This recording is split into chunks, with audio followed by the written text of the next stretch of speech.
여기 밥에 곰팡이 피어 있는 거 아니야? 여기 미국에서 온 한 가족이 테이블 위에 놓여진 밥을 보고 깜짝 놀라는데요. 하지만 이내 이 가족들은 곰팡이가 피어 있는 이 밥을 먹고 심지어 맛있다는 얘기까지 하고 있네요. 대체 이들에게 무슨 일이 벌어진 건지 한번 알아보러 가실까요? 구독과 좋아요를 눌러주시면 영상 제작에 큰 힘이 됩니다. 안녕하세요. 저는 미국에서 태어났고 이름은 캐서린이에요.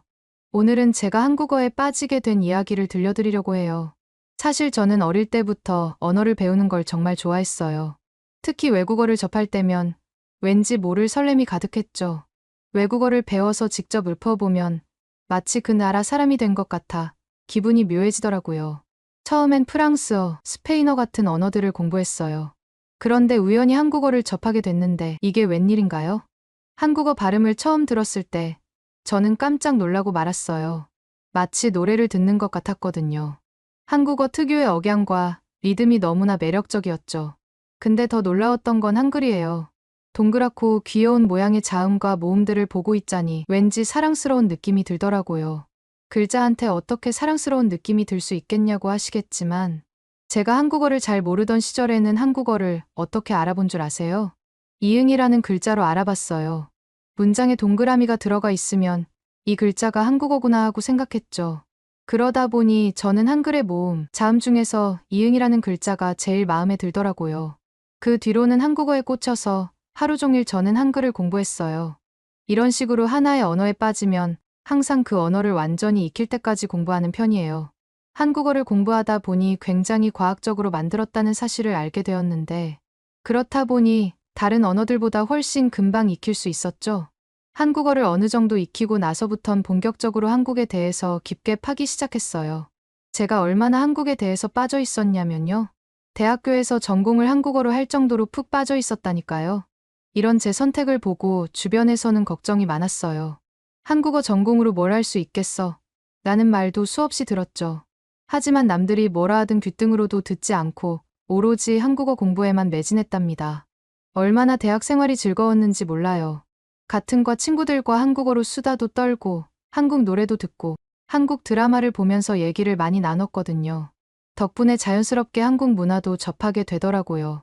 특히 그때쯤부터 케이팝이 슬슬 유행하더라고요.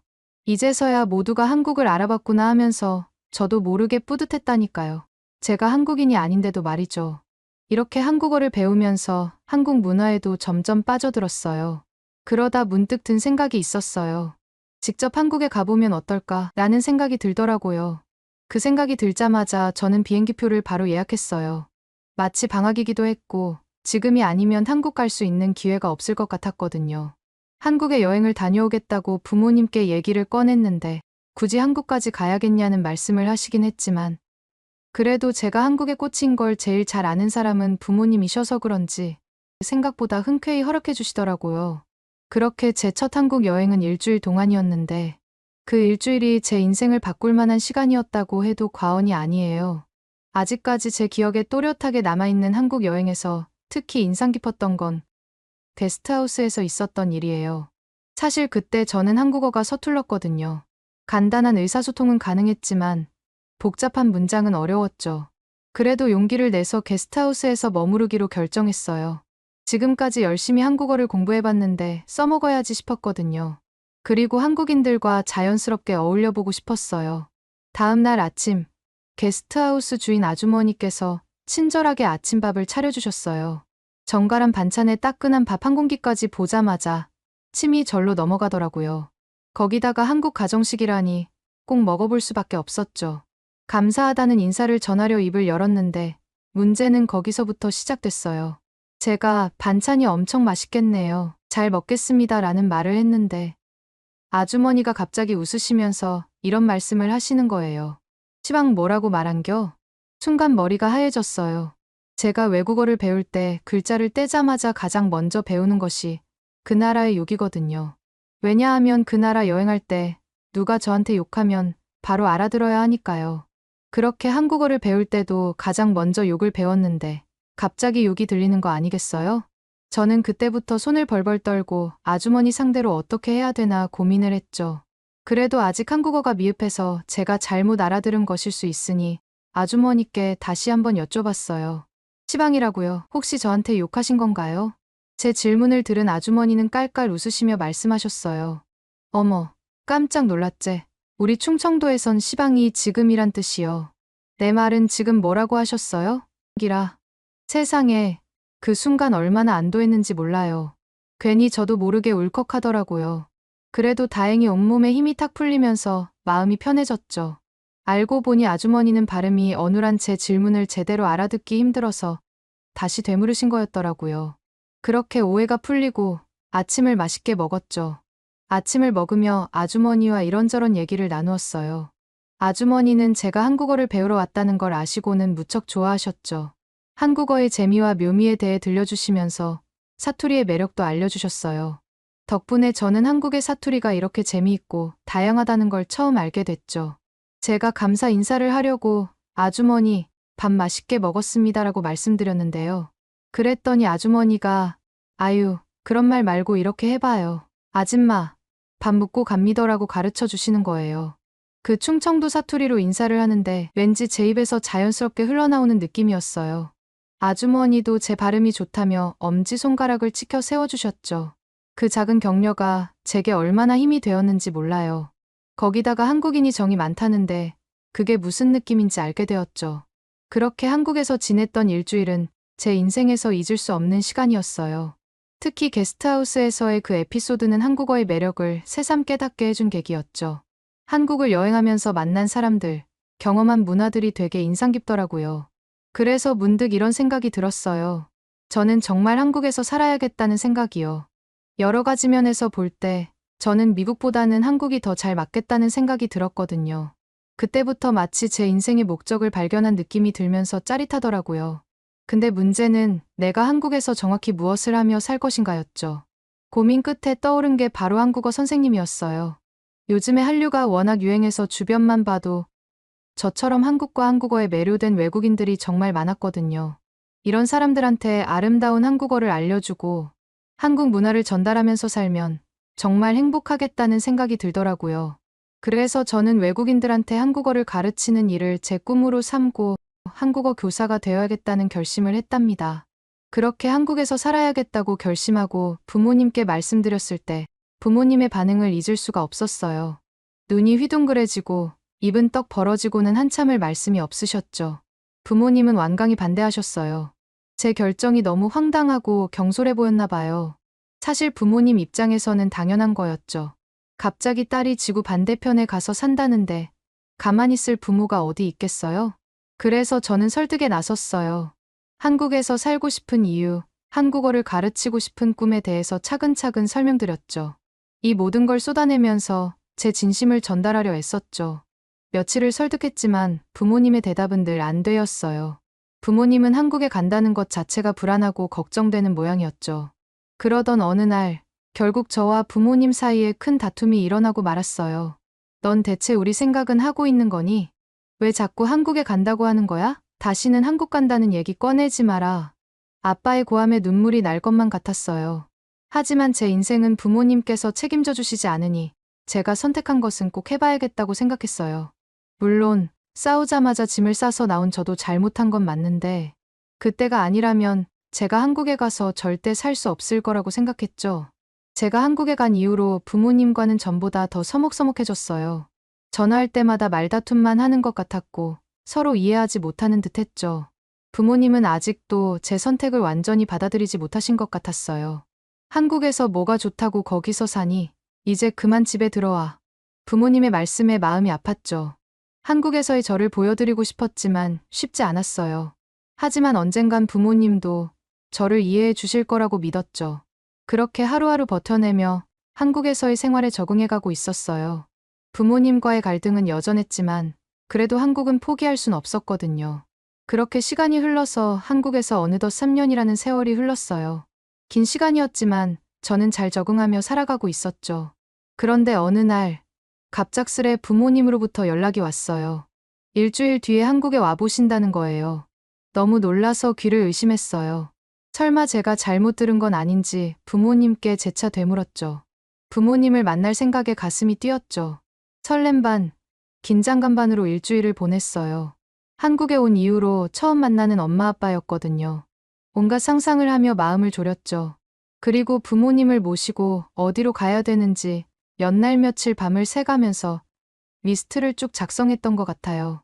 부모님과 만나기로 한 날 두근거리는 마음을 갖고 부모님을 맞이하러 갔어요.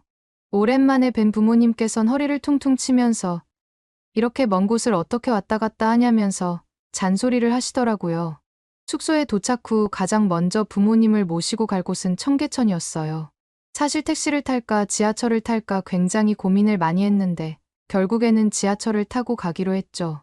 아무래도 지하철역에서 청계천이 가깝기도 하고 미국에서의 지하철만 보셨을 부모님께 한국의 지하철을 자랑하고 싶었거든요.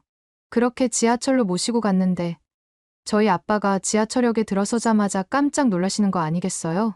사람이 정말 엄청나게 많으니까 당황하셨나 봐요.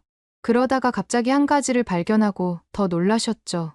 지하철역 안에 있는 기계를 보고 호기심이 생기셨는지 그 기계에 다가가서는 이것저것 만져보시더라고요. 저도 처음에 봤을 때 정말 신기했는데 아빠 엄마도 마찬가지셨나 봐요. 아빠가 되게 신기해하셨던 기계가 뭐냐면 인공지능 통역기였거든요. 저희 아빠가 영어로 말씀하시면 그 기계가 한국어로 완벽하게 통역을 해주는 거예요. 발음까지 정확하게 말이에요. 아빠는 그 기계가 신기한지 계속 말을 거시더라고요. 오죽하면 뒤에서 외국인들이 많이 기다려서 아빠를 끌고 갔다니까요. 아빠께선 재밌으셨는지 저를 보면서 너 없어도 이거만 있으면 어디든지 가겠는데? 하면서 웃으시더라고요. 아빠 말씀대로 지하철 이용이 처음인 외국인에게는 참 편리한 시스템인 것 같아요. 역시 한국의 기술력은 세계 최고 수준이라고 생각했죠. 아무튼 그렇게 신기한 것들을 구경하다 보니 어느새 목적지인 청계천에 도착했어요. 탈 때마다 느끼는 거지만 서울은 교통이 정말 잘 되어 있더라고요. 저도 처음 청계천에 왔을 때 서울 시내 한가운데에 엄청 잘 꾸며놓은 하천이 있어서 깜짝 놀랐었거든요. 그 기분은 엄마 아빠한테도 꼭 느끼게 해주고 싶었죠. 근데 청계천에 도착하자마자 우리 아빠의 눈이 휘둥그레지셨어요. 왜 그러실까 싶어서 여쭤봤더니 이런 말씀을 하시는 거예요. 아니, 서울 한복판에 이런 게 있단 말야. 내가 알던 것보다 훨씬 잘 되어 있네. 그러시면서 이번엔 청계천에 있는 돌다리를 직접 건너보시면서 먼저 반대편으로 휙 가버리시더라고요. 오죽하면 엄마와 저는 당황해서 얼른 아빠한테 다시 오라고 했다니까요. 엄마도 청계천을 걸으면서 예쁘게 꾸며놓은 잔디들과 깔끔한 거리 때문에 계속 걷겠다고 하시더라고요. 걷다가 엄마의 눈을 사로잡은 것은 작은 분수대였어요. 분수대 물줄기가 하늘로 치솟는 모습이 아름다워서 저희 가족은 멍하니 그 모습을 꽤 오래 지켜봤죠. 청계천은 마치 도심 속 오아시스 같았어요. 꽤나 오랜 시간을 걷다 보니 엄마가 다리가 아프다고 하시더라고요. 마침 강 쪽을 바라보고 앉을 수 있게 계단이 되어 있어서 거기에 앉아서 쉴 수 있었죠. 청계천에 흐르고 있는 물소리를 듣고 있다 보니 제 마음까지 편해지더라고요. 그러다가 주변을 둘러보니 정말 훈훈한 광경이 펼쳐지고 있었어요. 나이 지긋하신 노부부가 다정하게 손잡고 걷고 계셨고 아이들과 함께 나온 가족들은 행복한 웃음소리로 가득했죠. 연인들은 서로 눈을 마주보며 사랑을 속삭이고 있었고요. 그런 모습을 보는 게 좋으셨는지 엄마가 활짝 웃음을 보이시더라고요. 그 모습을 지켜보면서 너무 후회되더라고요. 조금만 더 설득해서 부모님을 한국에 진작 모시고 올 거리라고 하면서요. 그렇게 저 혼자 감동에 빠지고 있는 순간 할아버지 한 분이 저희한테 다가오셨어요. 저희를 보고 밝게 웃으시면서 한마디 하시는 거 아니겠어요? 웰컴 투 코리아. 아빠와 엄마는 그 말을 듣더니 밝게 웃으시더라고요. 저도 그렇게 밝게 웃으시는 아빠 엄마 모습을 처음 보는데 괜히 뭉클해지더라고요. 부모님께선 제게 감사합니다를 한국어로 물어본 뒤 그 할아버지께 한국어로 감사합니다라고 답하셨답니다.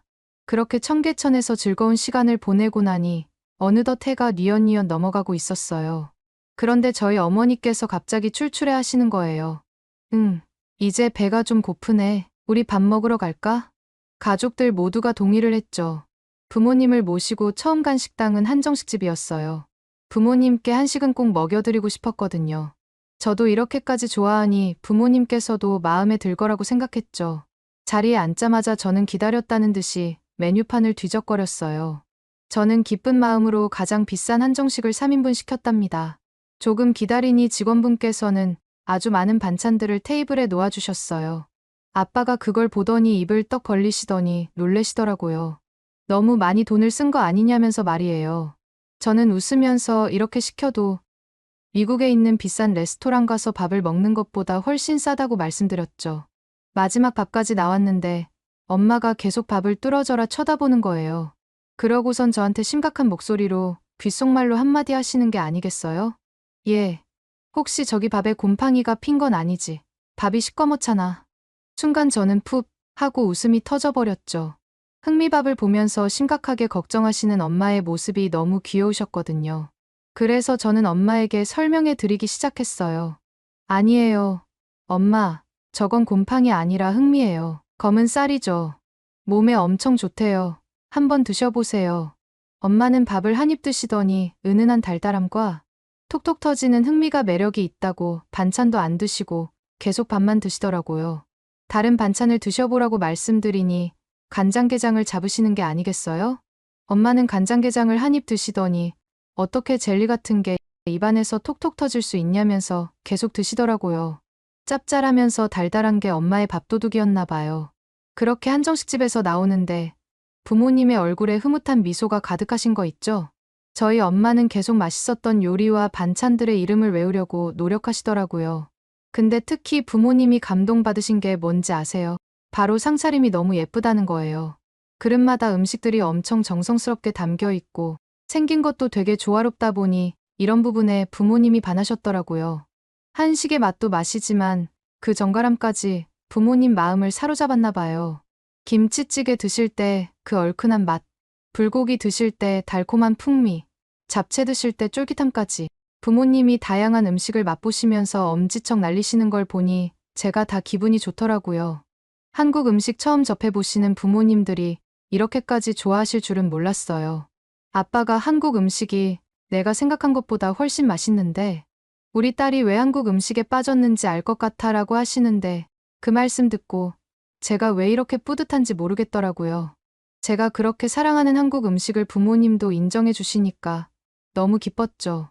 앞으로 부모님 모시고 맛있는 한식당 더 자주 다녀야겠다고 생각했답니다. 그렇게 식사하고 우리가 간 곳이 어디냐면 바로 제가 사는 아파트예요. 부모님한테 제가 사는 아파트를 보여드리고 싶었거든요. 사실 그동안 영상통화로도 잘 못 보여드렸는데 이렇게 직접 오시니까 떨리더라고요. 현관 들어서자마자 아빠가 엄청 감탄하셨어요. 뒤에서 따라오던 엄마도 집을 둘러보시더니 깜짝 놀라시는 거예요. 혼자 살기엔 너무 넓고 좋은 거 아니냐면서요. 제가 월세를 말씀드렸더니 월세까지 엄청 저렴하다면서 놀라셨죠. 콧대 높으신 우리 부모님이 이렇게 감탄하시는 걸 보고 절로 뿌듯해지더라고요. 게다가 주변에 편의시설도 잘 갖춰져 있다고 말씀드렸더니 오히려 부모님이 더 만족해 하시는 거 있죠. 제가 한국에서 잘 정착해서 살고 있다는 걸 직접 보여드릴 수 있어서 정말 기뻤어요. 3년 전만 해도 한국 가는 거 절대 허락 안 해주실 것 같았는데 이렇게 칭찬까지 해주시다니 부모님이랑 한국에서의 제 일상을 실컷 나눌 수 있어서 너무 행복하더라고요. 그리고 더 기쁜 게 뭔 줄 아세요? 부모님이 한국 생활을 직접 경험해 보시더니 생각이 정말 많이 바뀌신 거 있죠. 부모님이 드디어 제 한국 생활을 응원하겠다고 하시더라고요. 이 얘기를 듣고 얼마나 눈물이 나왔는지 그동안의 외로움이랑 힘들었던 시간들이 눈 녹듯이 사라지는 느낌이었어요. 이번에 완전히 한국에 빠지신 저희 부모님도 다음에 한국에 오실 때는 더 오래 계실 거라고 하시더라고요. 그럼 다음엔 저희 부모님 모시고 어디로 가면 좋을까요? 좋은 곳 있으면 알려주세요. 오늘의 사연은 어떠셨나요? 오늘의 사연이 마음에 드셨다면 구독과 좋아요를 눌러주세요. 구독과 좋아요는 영상 제작에 큰 힘이 된답니다. 긴 영상 시청해주셔서 감사합니다. 오늘도 행복한 하루 보내세요.